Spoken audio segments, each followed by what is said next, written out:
નમસ્કાર, આપ જોઈ રહ્યા છો spark today news. Gir Somnath જિલ્લામાં ગુનેગારો પર પોલીસ તંત્રની તવાઈ। જિલ્લામાં 135 ગુનેગારની યાદી તૈયાર કરવામાં આવી। જિલ્લા પોલીસ વડા મનોહરસિંહ જાડેજાએ માહિતી આપી હતી।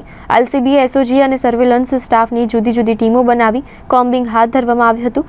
ગુનેગારોના ઘરો પર ચેકિંગ હાથ ધરવામાં આવ્યું હતું। 3 ઘરોમાંથી 5 જેટલા હથિયાર મળી આવ્યા છે। છેલ્લા 3 વર્ષમાં 4 ગુજસી ટોકના ગુન્હા નોંધાયા છે। 40 થી વધુ ગુનેગાર જેલમાં છે। 135 પૈકી 25 થી વધુ ઇસમો વિરુદ્ધ અટકાયતી પગલાં ભરવામાં આવ્યા। જિલ્લામાં ગુનેગારોની અવૈધ મિલકત સહિત પ્રવૃત્તિઓની વિગતો એકઠી કરાઈ। જિલ્લામાં છેલ્લા 1 વર્ષમાં 1200 જેટલા ડિમોલેશન કરાયા છે। રાજ્ય સરકારની સૂચના મુજબ અમે જિલ્લામાં જે અસામાજિક ગુંડા તત્વો છે એની યાદી ગઈકાલે બનાવી લીધી છે। આખા ડિસ્ટ્રિક્ટમાં કુલ 135 જેટલા તત્વોની યાદી બની છે। એ ઉપરાંત જિલ્લામાં કારણ કે અમે છેલ્લા 3 વર્ષમાં 4 ગુજસીટો કરી છે, નવી બીએનએસ કલમ હેઠળ ઓર્ગેનાઇઝ ક્રાઇમની કલમો દાખલ કરી છે, ગૌવંશના કેસો કર્યા છે। 40 જેટલા આરોપી એવા છે જે અત્યારે જેલમાં પણ છે। આ તમામ આરોપીઓની વિગતો લઈ અને આજે કોમ્બિંગ હાથ ધરવામાં આવ્યું હતું।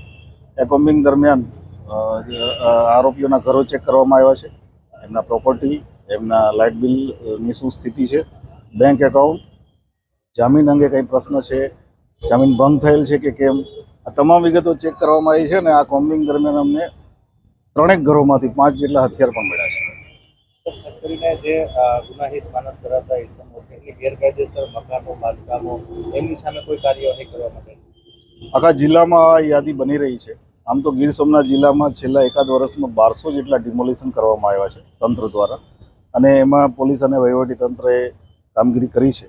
પણ તેમ છતાંય જે પણ આ યાદી છે, યાદી મુજબ જેને પણ પ્રોપર્ટી દેખાય છે, જે જણાઈ આવે છે, વેરીફાઈ કર્યા પછી કે જે ગેરકાયદેસર છે એ તમામની સામે કાર્યવાહી કરવામાં આવશે। હાલ છે કેટલા કોઈને રાઉન્ડ અપ કરવામાં આવ્યા અટકાયતી પગલાં?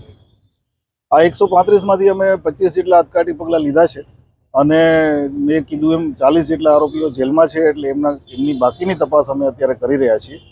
સાથે સાથે સોશિયલ મીડિયા કોમ્બિંગ છેલ્લા ઘણા સમયથી જિલ્લામાં ચાલે છે, અને એ દરમિયાન અમે 40 જેટલા કેસ સોશિયલ મીડિયામાં ફોટો મૂકીને હથિયારના જે છે એ સમગ્ર જિલ્લામાં કર્યા છે। છેલ્લા 3 દિવસમાં અમે ભાડુઆતના 4 થી 5 કેસ કર્યા છે કે જે લોકો વિધાઉટ ઇન્ફોર્મિંગ પોલીસ ભાડે મકાન લઈને રહે છે।